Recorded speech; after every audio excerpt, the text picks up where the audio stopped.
Okay, wonderful. Hello, everyone. Welcome to the third episode of the podcast, and we have with us Paul. So I'm Bhavye from FlowGPT. We're like the GitHub for prompts, and welcome, Paul. Yeah, thanks for having me, Bhavye. It's been a pleasure meeting you. Excited about what you guys are doing. I love the analogy of, it's not the answers you're getting, but actually the questions you're asking. So I just love what you guys are doing with FlowGPT. My background, longtime product manager, been doing this for quite some time. Kind of came to it from the realization that I'm a creative person, but also analytical. And so I just sort of found my way into product management. It suited me down to the ground. I've done a lot of recommendation work within the financial ed tech or fintech industry. I've also done a bunch of personalization work in the music space with Pandora, and then some more predictive analysis and book recommendations at a startup a while back as well. Most recently, I've been working in ed tech, working at Mystery Science and Discovery Education, and also advising a startup up in Seattle. It's a fintech startup. Wonderful, wonderful. So you come from like a very broad industry experience, hyper focused on product. Yes, correct. But we're going to unwrap some very interesting product secrets today. I hope so. We'll see. Wonderful, wonderful, wonderful. Well, that was a fantastic introduction, and let's start with it. So Paul, I know we talked about this before, the whole AI boom that is happening, and I would love to start the conversation with what do you think about it? Like, what do you think about the whole like building products in AI with AI? Like, what do you think? Where is this happening? Like, what are your initial thoughts? Yeah.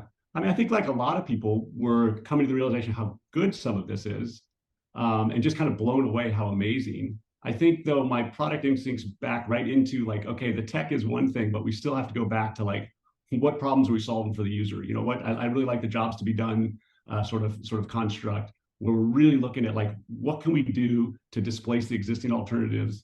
And generally, you need to do that with like a 10x better product than what those existing alternatives are.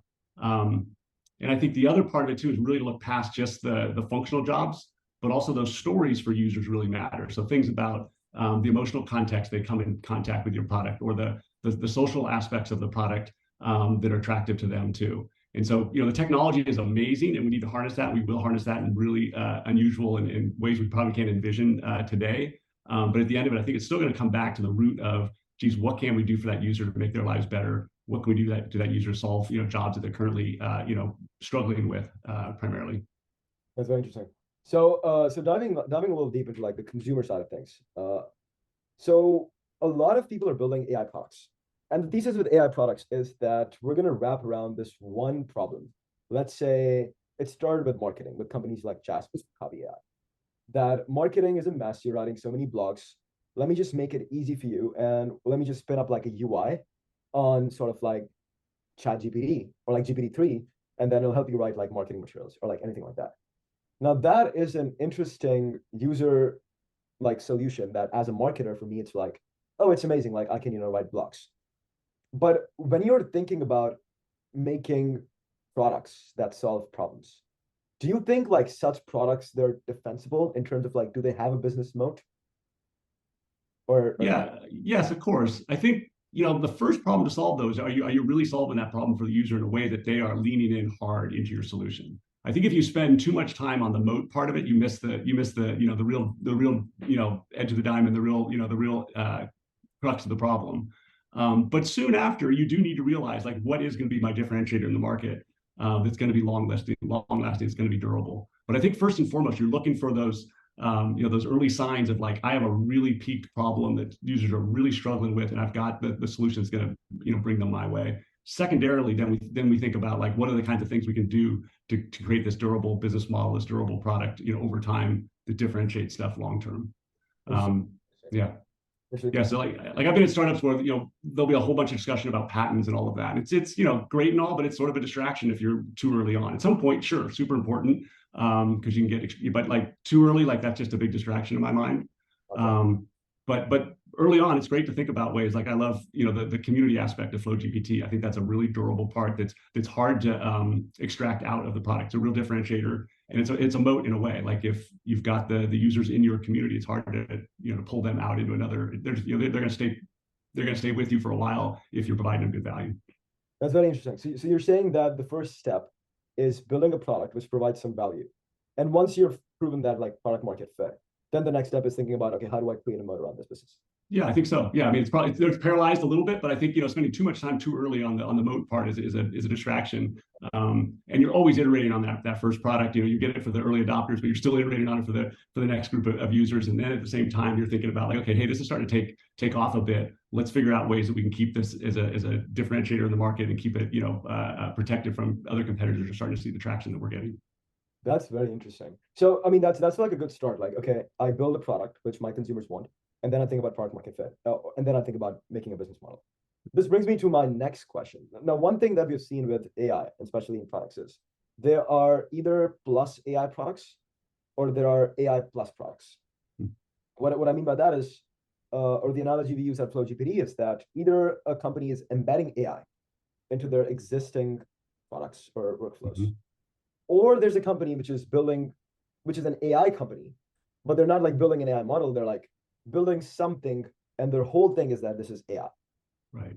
How do you think about that? Like, is that a viable business? Is that not a viable business? How do you look at businesses like these? Yeah. Yeah, I think it just depends how unique. I love the idea of the moonshot. It is something truly unique, something completely different that we've never even envisioned before. Those are more the moonshots. Those are going to happen. I think much tougher to free to hit the mark on those. Those are not going to be incremental things. They're going to take a while before those hit, but those are huge things if they're pointed at a big enough market. And again, a big enough struggle that users are having or an opportunity. That's all great. So I think there's room for that, and there's new opportunities for that with AI for sure. But there's a million and one other kind of big jumps I think even existing companies are going to take. They've got insights into users that these other companies potentially don't have, and they'll see those step function changes that they can create in their products by using AI technology too, I believe. That's very interesting. So would you say that, okay, let's say I am an entrepreneur right now, right? And I see this whole GPT boom happening, and I'm like, okay, this is one problem. Let's say I'm building like a CRM for salespeople, for example. Mm-hmm. And I'm like, okay, this is very interesting. The market's been saturated. Let me bring out the AI element, and let me build a product which is like AI CRM for salespeople, for example. Mm-hmm. Would you say that's a good way of looking at it? Like, do you think that bringing the AI element is going to be good enough in a product that it differentiates you in the market? Or do you think that you should think about constructing a solution and then embedding AI if needed? Yeah, it's a good question. I feel like the first example we gave is more incremental improvement as opposed to creating the solution and then embedding AI into it. I think that's a bigger opportunity. I think that's the kind of step function improvement, step function like size of opportunity you'll get if you approach it that way. Gotcha. So as like consumers right now, we're seeing most of the interactions with AI or like any product that is embedding AI is like using chatbots. How do you look at it in a different way, apart from like there has to be something more than just chatbots for Right. interacting with a model? What do you think would that other thing would be if you It feels like there's more of the chat thing is amazing, and I think I was talking to a colleague a little while ago about like how good the language has gotten. I think we sort of underrepresent how good the language has gotten with chat, so it actually feels very natural. Where I think we'd have different feelings about it if it was sort of awkward and robotic or what have you. So it's very very good. But I think that that there's some predictive AI stuff that's super interesting. Like if we can use those same sort of algorithms and ways to predict how we might interact with users or predict outcomes we maybe hadn't thought about in the past. Like that's super interesting as opposed to just chat. I mean, chat's super. I think that's great. The natural language part of that and just those kind of bunch of use cases that applies to. But I think some of the more powerful stuff will come, I think, on the predictive stuff, potentially on like how you do coding a little bit, how you potentially do medicine and bio technical kinds of things. I think that'll be really interesting. Like you can do more predictive modeling. I think it'll be super interesting what they're able to do. And they're already doing some of this, but I think that might be the bigger potential area down the road. That's very interesting. So right now, like as a consumer, I'm using ChatGPT, and I'm like, I can ask GPT any questions, and to a larger extent, especially with Bing search, it is solving that problem. So I was listening to Shamit's podcast All in One sometime back, Mm-hmm. and they mentioned that there is $1 trillion race right now for search. And that was a big product question that Google has dominated search in the past 15 years. Mm-hmm. And it's such a great business model as well. How do you see search changing now in terms of like a product perspective? Like what's the next iteration of search? Yeah, it's super interesting, I think. The chat experience does feel like it's going to be a displacement of search. It just feels like with a couple of changes, a couple of plugins, it's going to be like very much more preferred over the the Google search that we see today. I think a few years from now we're going to feel it's really archaic. Interesting from my perspective on a business model standpoint, is super interesting. Like where are the ad clicks? Where's the business model now that if people really never go into those sites, it's actually coming back in the chat response is kind of interesting. But I think the model of like, hey, we search through a bunch of files to find the right article for us is very different than how I think the AI version of this is going to work. That's very interesting. I think there's this company called Perplexity AI that does like AI search, and I was using them sometime back, and it's pretty interesting, like the stuff that they can spin up, and I think it's definitely way better experience in terms of product than just using Google Chrome. Right, right. And with I mean, I think the way that if they're able to get the plugins to work in intelligent ways, like it's really interesting to do a chat session, and they're scraping Yelp for reviews, and who knows, all the other different places, and bringing that back into a response for you is pretty darn powerful if they're pieced together right and it's trustworthy. It'll take some fine tuning, I think. I mean, Google's obviously had a lot of time and energy around fine tuning their search results. And we've gotten really used to that interaction. I think there's a time that it's going to take for us to get used to a different interaction. Some things you and I've talked about. I think I get a little tired of typing and reading text, and so I think there's a UI paradigm that potentially is going to come into play here, where there's easy ways for me to start a search, and there's an easy way to me to add context. And as I add context, I get smarter and smarter results, and the results get more and more kind of spoon-fed to me, or displayed in a way that I can digest or use in my work, or my entertainment value, that kind of thing as well. That's very interesting. Yeah, I mean, right now the biggest problem I think with ChatGPT is that you have to write so much to get to anything like desirable. Like the prompting part is just like a pain. Right. Totally. Like that's something what we're trying to solve at Flow as well. But that's a very interesting product question. Do you think providing more personalization, or having like a Paul GPT or something like that, like a fine-tuned model for just yourself, is that kind of like an answer, or like how do you think about that? For sure. Yeah, I think because at some point you're going to want to know what kind of job I've got, what kind of interests I have. I think one of the really interesting things to me right now, one of the ideas is back to predictive AI, is like how it can predict the type of learner I am. So there's I mean, I've been in ed tech. There's like 7 different types of learning types, and so like, am I a visual learner? Am I an oral learner? Am I a kinesionic learner? Like figuring out like my personalization in regards to how I learn could be really beneficial in how AI turns back information to me, even to the point of like my level of expertise too. So like my level of expertise might not be very good in biotech, but it's pretty high in product management. So that should be personalized as well. And so it's super interesting, I think, to make this personalized to myself. And I think it'll get used a lot more if you can do a good job at that part. Save the things that I most routinely go to. Highlight the things that would be of interest to me, all that kind of stuff. I think we'll get more usage out of it that way too. That's very interesting. So, okay, let's say that I am already running like a company. Like I have like, let's say a B2B company that I'm already into. And now I want to bring on AI. And as a product person, what should be my step number 1 to step number 10, or like whatever number of steps, to incorporate the AI element into the workflow? Like if you had to think about it, how would you think about it first? Yeah, I just go back to first principles. Like I hate that technology looking for a problem to solve. Like that's just you're going to spin your wheels like crazy. So I'd rather put some kind of structure around it, some thesis around it. Like we think AI could do, could generate this kind of outcome for us, could create this kind of opportunity for us, and then put the team together to start experimenting around kind of that thesis, around that sort of framework. So that's the main thing I would think about, is like what are we trying to accomplish with this thing? What are your goals? What are the kind of outcomes we want to drive by bringing in AI before you start hiring folks and bringing folks on board? I think otherwise you end up spinning your wheels. There's a little bit of research that needs to be done. There might be some expertise you bring in there just to understand the range of possibilities. But I think you want to put some of that structure in place before you start bringing everybody on board. Do you think there's also like a lot of hypey stuff that it's too hype that everyone is just trying to incorporate AI? But it's to a certain degree. I think that the other thing I should say too is I think there's an opportunity for the people that are in the company as well. So I think instead of figuring out, I need to bring all the expertise from the outside world, like you've got a lot of people in your company right now that you can challenge them and stretch them. There's interest in that side of things too, like super powerful. Like you give this opportunity first to your internal people, the tools are much easier to use than they have been. That's why it's got adopted so quick, I think, is the APIs and the documentation, all that's, pretty darn usable. So giving that opportunity to teams within the company that are already there would be a first step I would take as well. Interesting. Have you seen any like interesting products that have incorporated that you were like following before, and then they incorporated AI in like certain way, and then you were like, okay, that's very interesting. I mean, I just saw a demo of it, or but it was super cool how I think it's Adobe, I think it's Adobe Photoshop.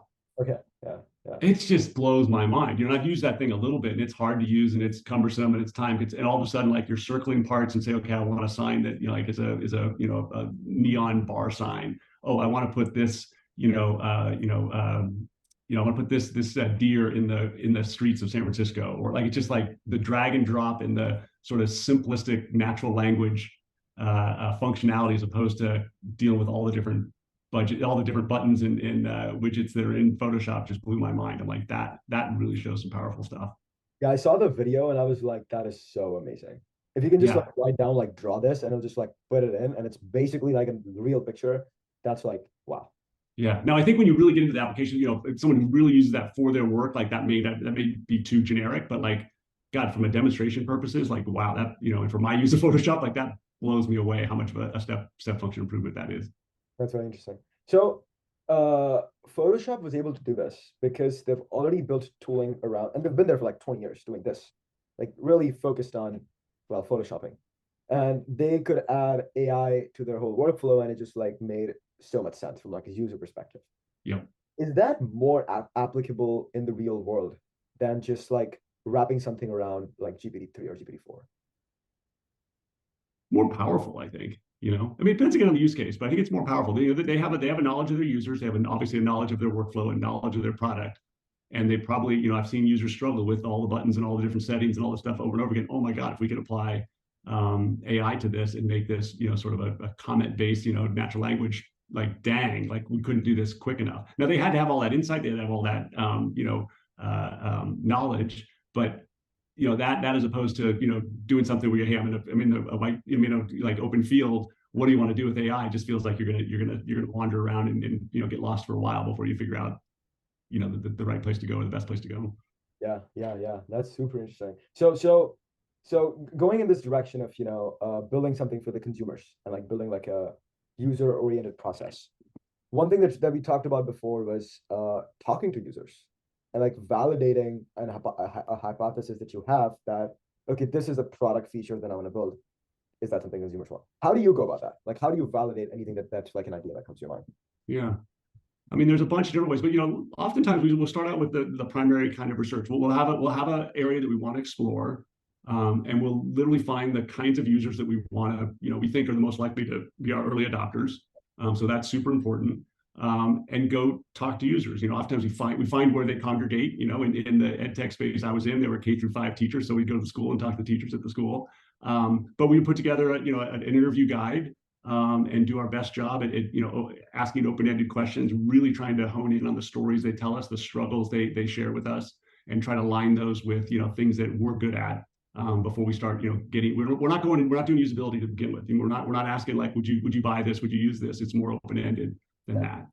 Okay. But that's kind of the first step, and doing that in a way that's comprehensive enough that you're bringing in enough data that then you're at the point, okay, I've got a decent hypothesis of what we could do. And usually coming out of this, you got like 20 things you could potentially do, but you hone that into a handful of things, and then you start to validate that with more users and different types of users. So you start talking to other users that are maybe not your early adopter types or your non-adopter types. You start going to other folks to validate it further. And then the other thing I would say that we would do is I like to say there's multiple listening posts in your product like stack, quote unquote, where you've got data coming in from the users that are using your product, so you can see where they may be hung up, or areas of the product that they're not using, or areas of product they love using, or only certain users use this one area. So that's super important. You obviously have reports coming into customer support, so there's issues that are coming in, and that's another listening post. You've got just regular survey kinds of data that comes in, so you've got user satisfaction survey data, and there's feedback that comes into there. And so you're trying to amass all of this different user insights into a strategy that fits where you want to take the product and where the opportunities are, but also fits your skill set and kind of where you see the biggest pain points, I guess. That's interesting. So one thing that I was talking to Reed in the previous podcast was that he said if you ask users, they'll tell you to get a faster horse and not like an engine or like a car. How do you think about that? Like, how do you go out when you're talking to users? You said you ask open-ended questions. How do you understand that?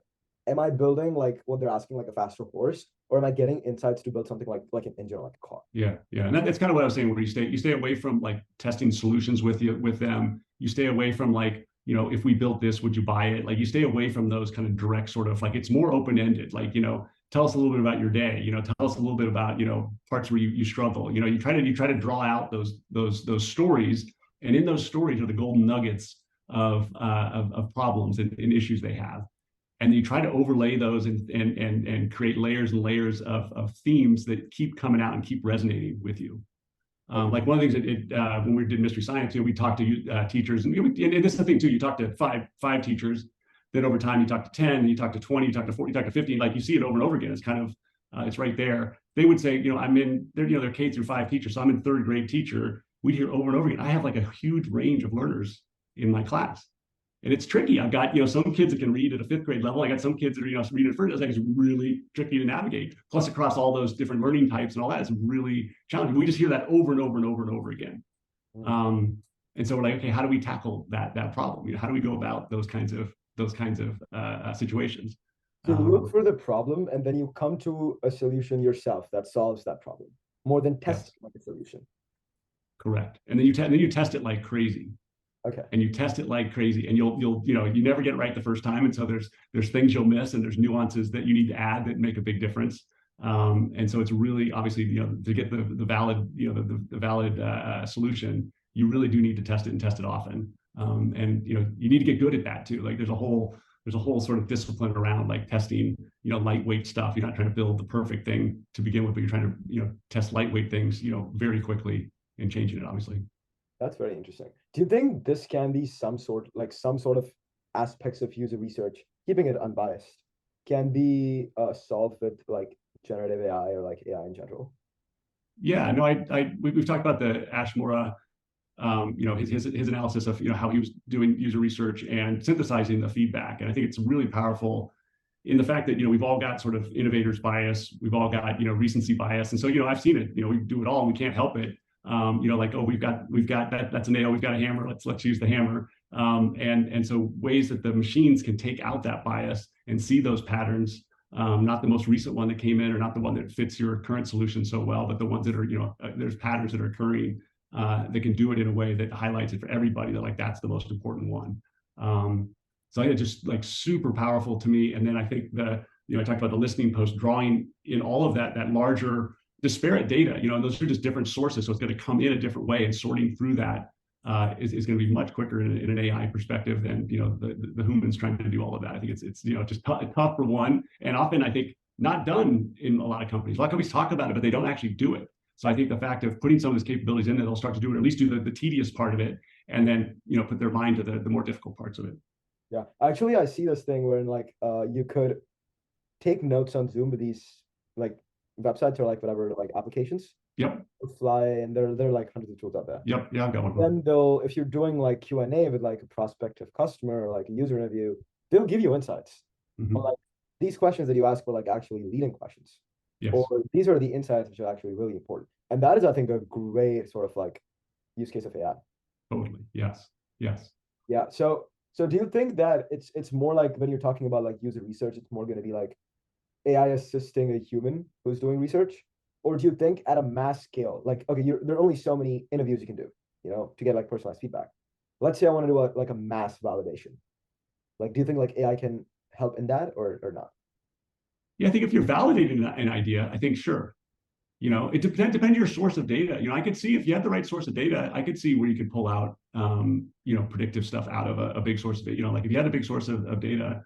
I worked at a startup. We were doing book recommendations, and sort of based on a lot of my experience I had at Pandora, but we were going through and doing natural language processing on books, and we were doing tens of thousands, if not hundreds of thousands of books in there, and then drawing out sentiment analysis and style analysis, and then using that to match with the user. Okay, so you're pulling out all of that sentiment analysis. So if you've got the data to pull, so if you had a whole bunch of transcripts, or if it's an application that you had a bunch of feedback on chat boards or wherever it was, I could see it happening in that way. You could pull out some of those same insights in a mass quantity way as well. That's interesting. Actually, I was at a hackathon sometime back at UC Berkeley. It was an AI hackathon, and I was building this one cool thing for validation, and this stemmed out of our conversations before. And I'd love to know like what you think, like what your feedback on things like this is. Like, what if I get so many ideas every single day. Like, what Yeah. if you build this or this or this? And I'm like, I'm trying to validate it. What if there was a way that I could put in a prompt into some agent, and that agent produces a website, connects to Google and Meta and all that, and markets that landing page with a proper description of everything. Like it's an actual landing page, and you can create all of that with AI.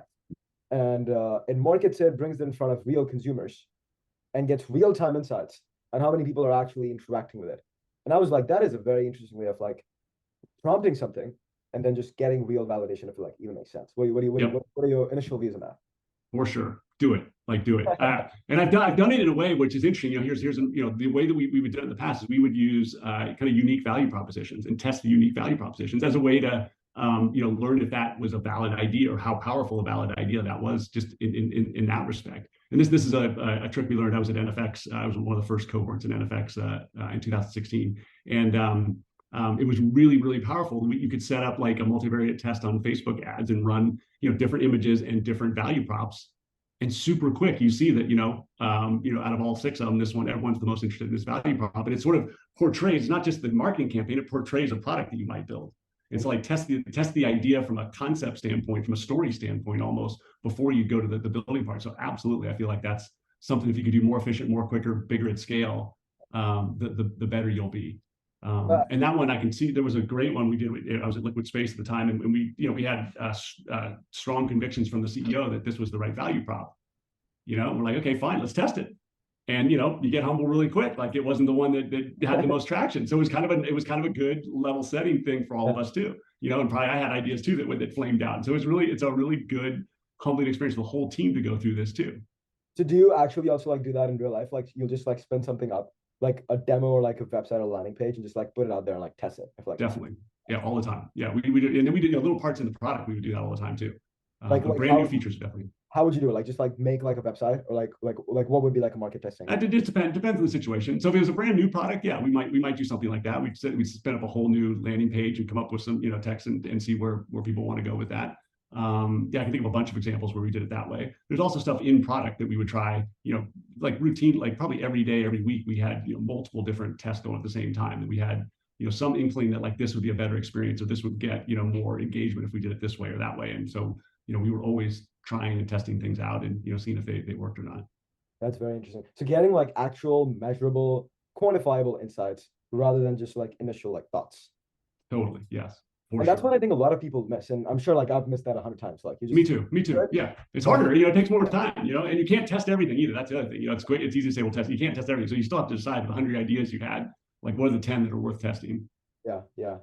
That is, and I think AI can definitely help in that, especially like mass testing. Like if you and it can go like down with you. Like you have 100 ideas, you want to test out like what are the top 10, and then a more hyper focalized way of like testing the top 10 and then like boiling down until like you get to the one.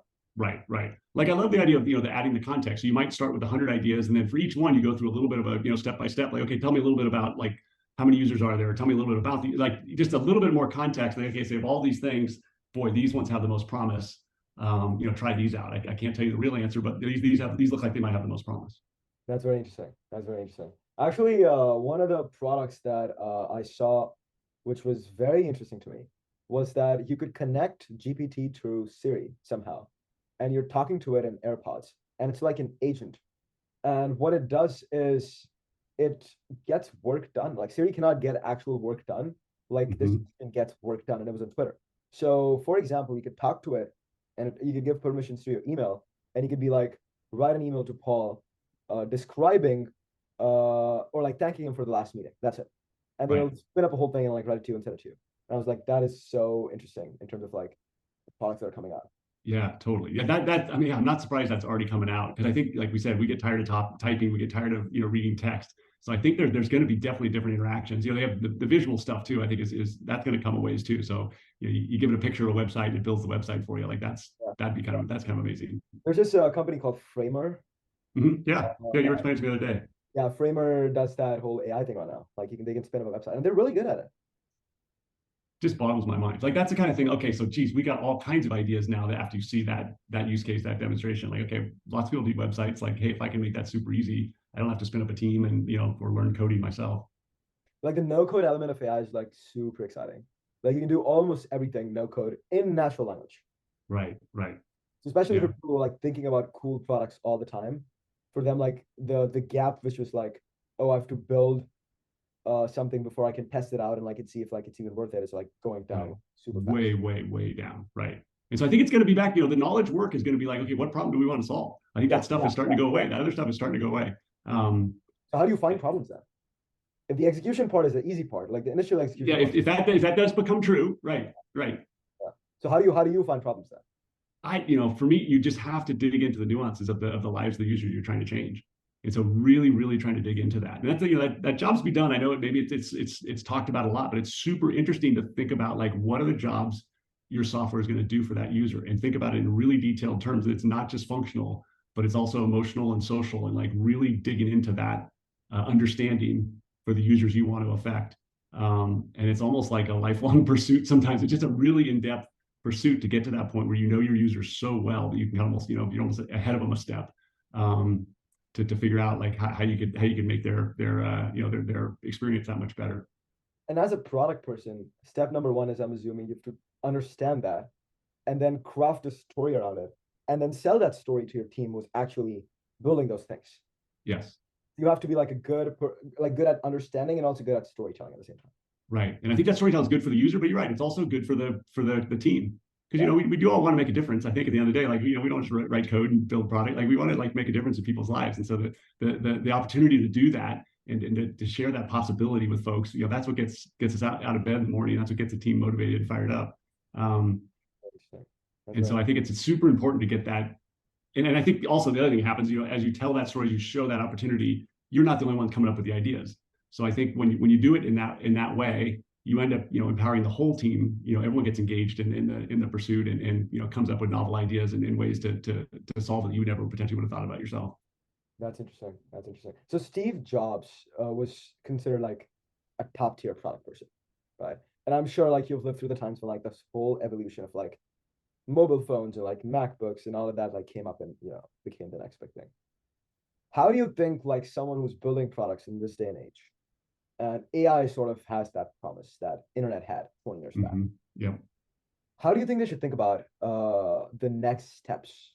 Like user interviews, getting feedback, building products. Like what do you think should be like this is like the thing every product person should be focused on?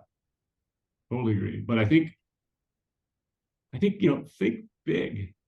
Okay. If you think small, it's kind of a self-fulfilling prophecy. So like, it probably takes just as long. So, think big. The possibilities are huge. I think we're gonna look back, even 2 years from now, 5 years from now, there's gonna be massive changes. And so I think it's really interesting, especially for younger folks out there that have a lot of their career ahead of them and willing to put in the 100 hours, whatever it is a week. Like they should be thinking big, taking some risks. And don't get what's the word paralyzed by taking too big of a swing. So you don't want that, but you want to take a big swing and just go for it. Take the risks and I think go for it. Jump in with both feet and do it with with as much vigor as you've got. Because I think if you think small and try to do incremental improvements, yeah, great. But like, hey, you might as well like jump in and go big because I think the opportunities are so big with and the changes are so dramatic. I think with a lot of what's coming in AI. I think we're going to look back and we're going to say, geez, we missed an opportunity if we don't really go for it at this point.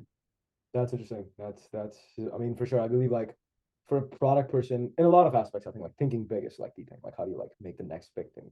Right, right. And we can break it down in incremental steps to get there, but like, hey, let's think big. And that is the way that we're gonna make it happen. What do you think like are some of the big mistakes that people make like when designing products, thinking about products, building products? Yeah.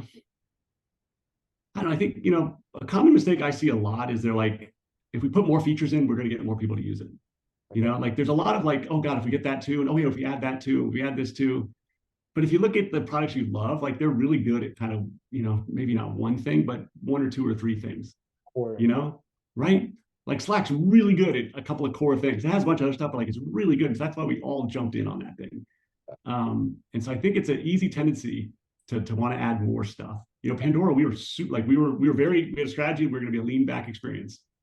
Wow. And we got requests left, right, and center. And like, I want, our hardcore users, like, give me the knobs to change how I personalize my music. And we're like, the CEO was way behind this. He's like, yeah, maybe someday, but no way are we doing that. This is a lean back experience. Put an artist you in, and put an artist in you like, and even if you don't use thumbs, we're going to play great music for you. Interesting. And so we were really strident on that strategy and that philosophy. That less was more. And so we really lived the mantra there. And I think it paid off. At Flow, like people are always asking us for more things, and we're Right. like so like pumped up, like yeah, we want to deliver, but like so much work, and we want to focus on the top like 2, 3 things that get Yeah, us they're going to make you different. Right. and make us different. And I actually agree so much. Like you try to ship out a bunch of things, and you're like so focused on like engineering that you almost end up like over engineering the product when it was more like Mm-hmm. a distribution problem or something like that. Right. Right. No, it's really true. And it's kind of interesting too, as you think about it, as the execution gets easier, Yeah, like it'll be easier to add more stuff. It's just crazy to think about. This could get exacerbated in some ways. So it's like another like double down on like you better like really be careful on honing in on the stuff that really makes a difference for your users, what really makes a difference for your business. that's actually a very interesting insight, which it sort of like remembered me about something. How do you think about uh focusing on just 2 things? Let's say a company is like, okay, we're just going to focus on these 2 things, and they make that call, and year down the line you realize, oh, we just made the wrong bet on like choosing the wrong 2 things. But because you only chose the 2 things, now you're like in a deep grave. How do you, is that like that happens all the time, or like how do Yeah, you no, it happens all the time. Change quick, man. Change quick. Don't rest on your laurels. So, that whole sink cost bias. Like it's really hard. It's easy for me to say, but really hard when you've like invested sometimes years into these products. You're like, oh, this thing is not taking off. And I yeah, think I've been in this experience before. It's like one of those ones where it's sort of the worst case is it's going, but it's not like the hockey stick. It's surviving, but not thriving. And those are the hardest ones. The VCs hate those. Like they really like it's really a bummer if you get to the point where okay, it's kind of working, but not really taking off. The the market's zombie not mode. that big. Yeah, really hard to pivot away from those. So it's easy to say, but it's like that's a good one to like pivot sooner rather than later, but hard to do for sure. Yeah. And you mentioned Ash's post. I'll link that in the description, but that amazing read into insights, like people, like the problems people or the mistakes people make when they're like interviewing users. Right, totally. And And I love there's a couple things in there that's kind of meld the like AI capabilities with the things we already know about user stories and some of the practices we already have in place. I think that it's a good example about like the machines will do so much, but the knowledge workers have to add the other smarts to it to make it really as powerful as it can be. So I guess it's a good example of that, I think. 100%, 100%. So any product secrets in the end you have? Something super cool that you figured out that you're like, okay, that's like the secret. You know, I just I thought about this a little bit. The main thing I think just be humble. I think there's just there's too you want to be confident and have conviction to what you're doing, but you just got to stay curious and humble and like nimble because it's hard to build these products and the landscape's always changing.